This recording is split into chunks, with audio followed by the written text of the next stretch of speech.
Hello everybody, welcome back to another video, and we're going to open this up straight away on the A3 with a BMW in the outside lane.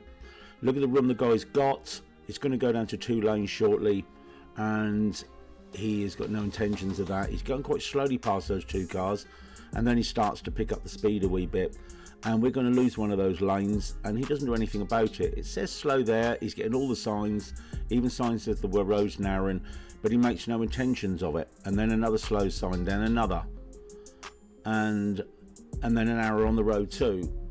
And then if we look at the front camera, you can see it says road narrowing, arrows, slow. It says all the right things. So instead of all that space he had to pinch past this van here just as it goes into 1 lane. He gets past, but what if that would have been slightly later? The van may have pushed into my lane. It could have caused all sorts of chaos, certainly for us. But this risk taking for no reason, for no real gain. What was that? To gain on one van, one vehicle. It was very, very poor driving.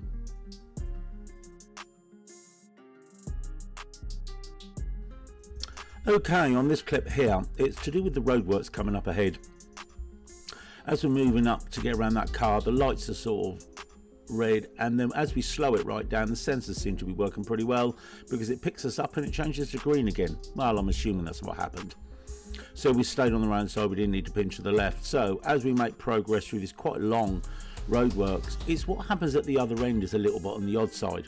Where the roadworks finishes, and you can see cars waiting up there, but where the roadwork finishes and where the traffic light is, it's a little bit odd. So we slow down. There is the traffic light, quite a long way from this roadwork. So we pinch in, but the problem is we can't get through the gap. We can't get past the light because the car's too close. So we had to sort of slow down. See that gap? We couldn't get through that. So we had to stop this side of the lights, so we couldn't clear it. And then once it'd gone, we was able to move on. It was an odd scenario.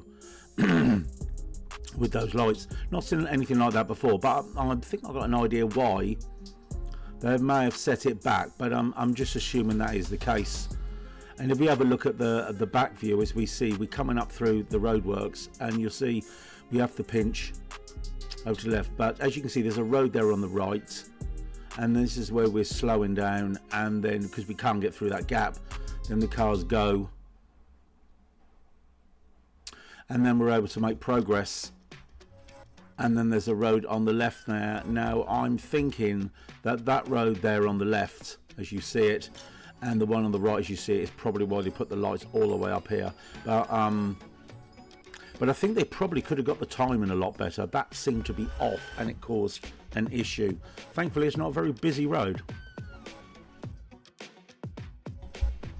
Okay, as we go into the next clip, it's a quick one. It's about those 4 cyclists.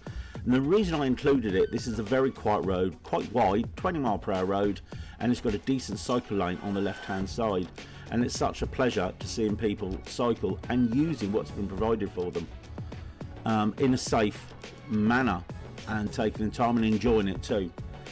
It's just an interesting thing because I just don't see it too often where you've got decent cycle paths. Okay, we're back on the A3 again, and this is where there was a breakdown further up the road, and I think the situation and how the people handled it was quite poor.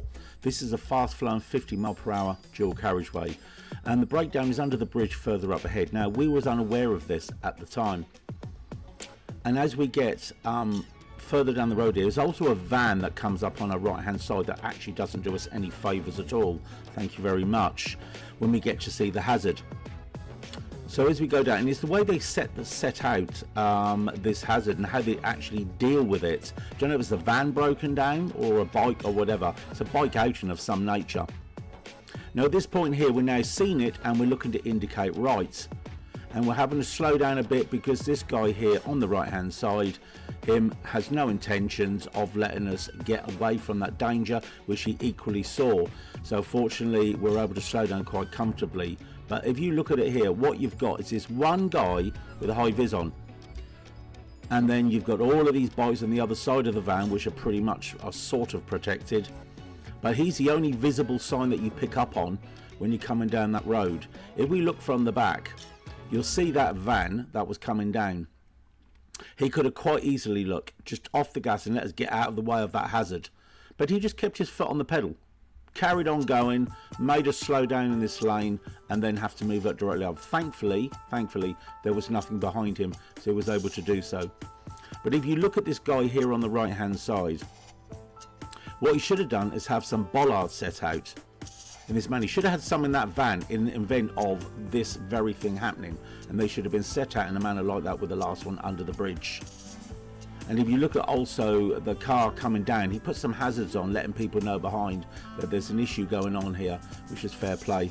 But that could have been set out a lot better than what that was. Okay, bit of shock and awe when I saw my rearview mirror a black Kia Uber driver.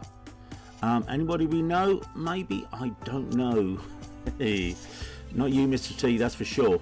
But I noticed this guy here with his right hand just leaning on the window, and he does this even when he goes around a roundabout, and that, to be fair, is pretty poor control. He couldn't even get any closer to our car as well, which wasn't very helpful. But he managed to go around this corner. He never removed it, like his arm was glued to the right window, and that's pretty poor control. In all fairness, got two arms, use them, certainly when you're doing a maneuver on the road, that's for sure.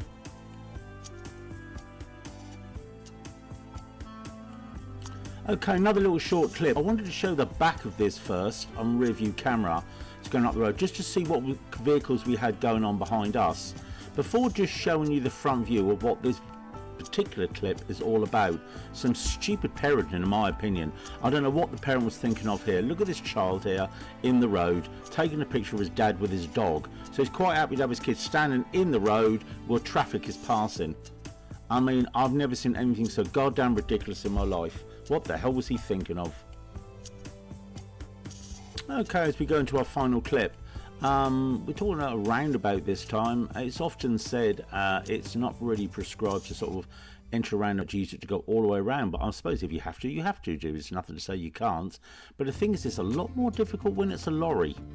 As this lorry comes up here, and that's exactly what he wants to do. And as he comes around, I don't think he pinches enough of the roundabout, because as he gets to the other side, look, he runs out of space. He has to reverse on a roundabout. Fortunately, it's not overly busy. That worked in his favour. He only reversed as much as he required, and then he carried on going. So no real harm done there, but nevertheless, should he have come from a different direction if he knew where he was actually going, like down this road? I don't know. But either which way, reversing on the roundabout is just technically a no-no. Anyway guys, thank you for watching. Please like and subscribe. Take care of yourself, and I'll see you on the next video. Cheers now.